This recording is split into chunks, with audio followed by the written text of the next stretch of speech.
China!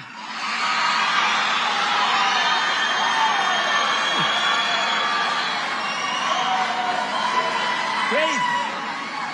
It's crazy. Who would believe it? Well, Donald, not me. Another day, another unhinged Donald Trump hate rally. China! This time he's shouting in Michigan, but to be honest, it could be anywhere he is today. I met a lot of people backstage just now, and they're all saying, sir, we were doing so much better 4 years ago. Everybody was. You mean when we couldn't find toilet paper and hundreds of thousands of Americans were dying from a deadly virus that he intentionally failed to control when our economy cratered? Notice in that particular clip, he starts his story with the word sir, just to remind us all of his self-aggrandizing importance. He is the biggest cheese in the world, at least in his own head. Here's a clip from one of my new favorite podcasts. I've mentioned it before. It's called Shrinking Trump, where mental health experts discuss Trump's pathology. This is when he tells his sir stories. I don't know if I coined that phrase, but I started commenting on sir stories because I'd watch all of the rally. And at some point, he would say, well, the generals came in to see me and they said, sir. And then there would be some tall tale, absolute fantasy. It's a good tale. Completely ignorant of any facts and very often misrepresenting in a dangerous way what our world situation and our national situation is. I loved it when that psychiatrist said that, because one of the best examples of the sir stories is the story that Trump told about telling a NATO nation leader that they were on their own if they did not pay their dues for the U.S. to protect them in NATO, which is like not even a thing. But here you go. One of the presidents of a big country stood up and said, well, sir, if we don't pay and we're attacked by Russia, will you protect us? I said, you didn't pay? You're delinquent? He said, yes, let's say that happened. No, I would not protect you. In fact, I would encourage them to do whatever the hell they want. You got to pay.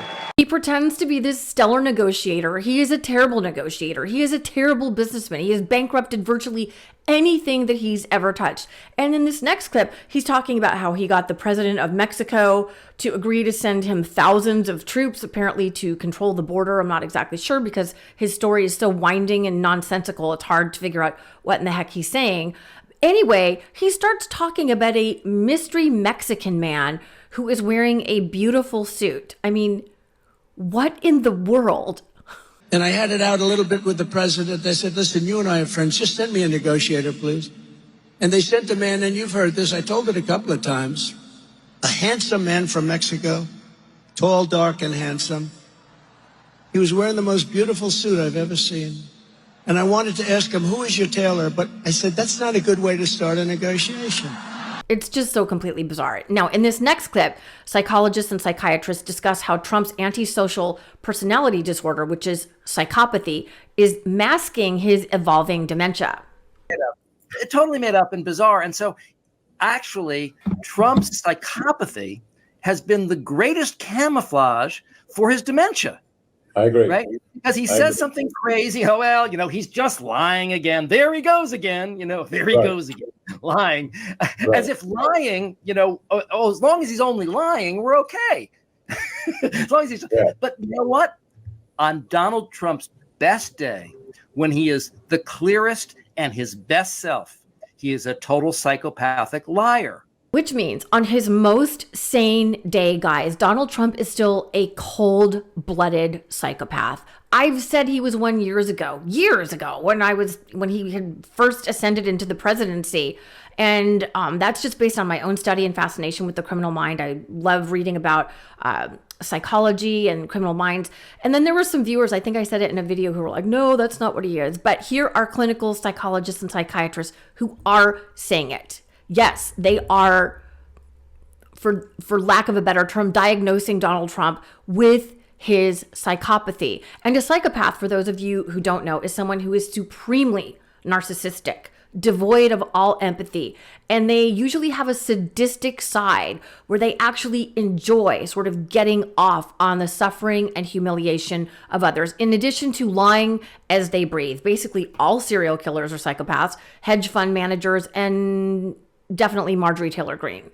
This also describes Donald Trump to the core. He is a dangerous person, standing alone. Now add his dementia in, and we are dealing with an even more grave threat if he gets anywhere near the levers of power again. Everybody talks about how scared he is. Everybody laughs at him.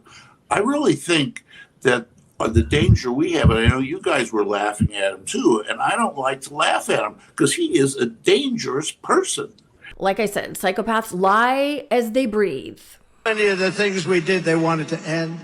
We took care of our veterans at a level that nobody's ever seen before. In fact, Republicans blocked veterans' health care expansion repeatedly until Jon Stewart called them out on the carpet so publicly and so badly that they finally yielded. And by the way, the Democrats were always all in on expanding our veterans' medical health benefits. Iran was broke. When Trump was president, Iran was broke. I told China you can't buy. I told other countries you can't buy the oil.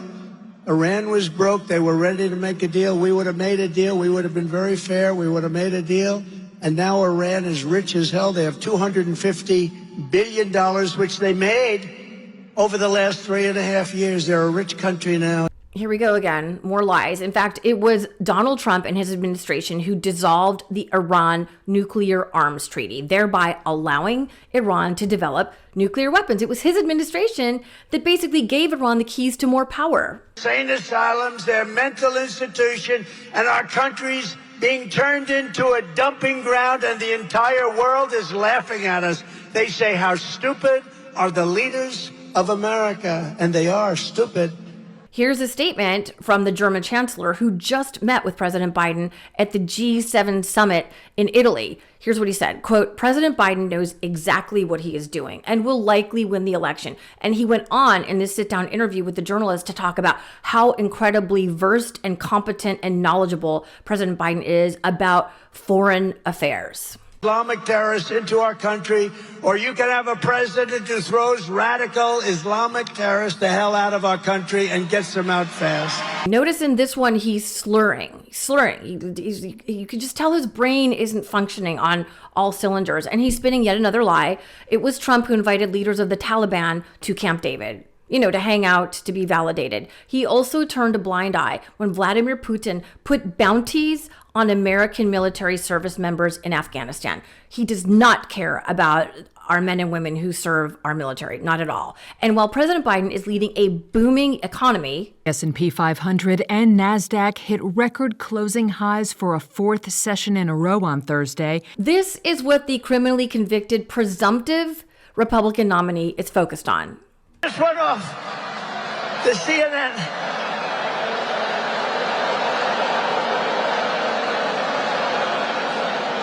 Their light just went off. I watch their light all the time. If I mention anything about voter fraud, they turn their light off because they know it's true. It's unbelievable. No, their light just went off. I can't believe I got about 1.5 minutes. That cameraman is toast. He's going to be fired immediately. Like I said, another day, another unhinged Donald Trump. And as Dr. John Gartner says, because I always say to people, look at Donald Trump right now, because that's the best Donald Trump you're ever going to see.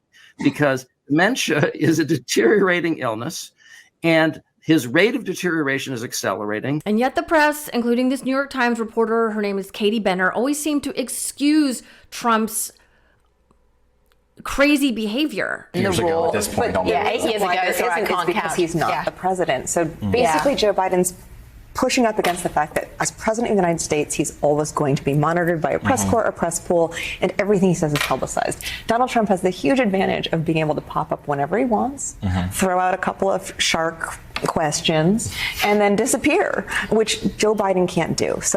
No, and that's not true, Katie. With all due respect, Donald Trump, while he was president, had the same press corps and gaggle around him too. Remember those unhinged pressers where Trump would tell reporters that we just needed to be injecting disinfectants into our bodies to cure COVID when he was drawing on National Weather Service hurricane maps with a Sharpie? Can you imagine the strokes the mainstream media would have if President Biden did just one of those things?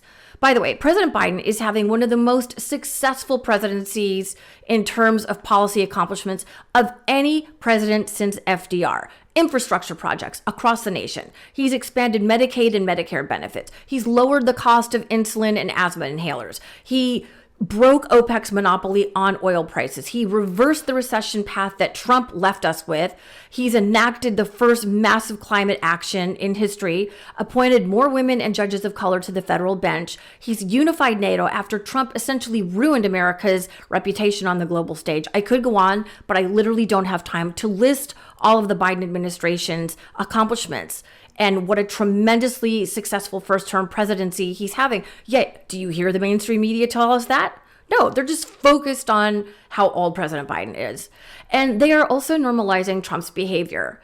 Well, some of them are now starting to report about Donald Trump's mental health, like, 9 years late. They have a different standard for Donald Trump versus President Biden, and that is bullshit. Lastly, Republicans know that Trump is unwell and unhinged. The point is they don't care. They are craven and power hungry. They don't care. They can just slot him in, prop him up, hold on and maintain power. Watch Project 2025 become enacted. So don't think that you can convince any of these MAGA Republicans like J.D. Vance or Matt Gaetz or any of them that Donald Trump is not mentally fit, because they literally do not care. Here at the MeidasTouch Network, we are unapologetically pro-democracy. We are reporting what the mainstream media won't. My name is Suri Crowe. Thank you so much for joining me here today. I do hope to see you back here very soon. Please share this video and comment below. I love reading all the comments. I wish I could respond to each and every one of them. But you guys, big love to the Meidas Mighty. Peace. Enough! Send him to the big house, not the White House. Get the new exclusive tees, mugs, and stickers right now at store.meidastouch.com. That's store.meidastouch.com.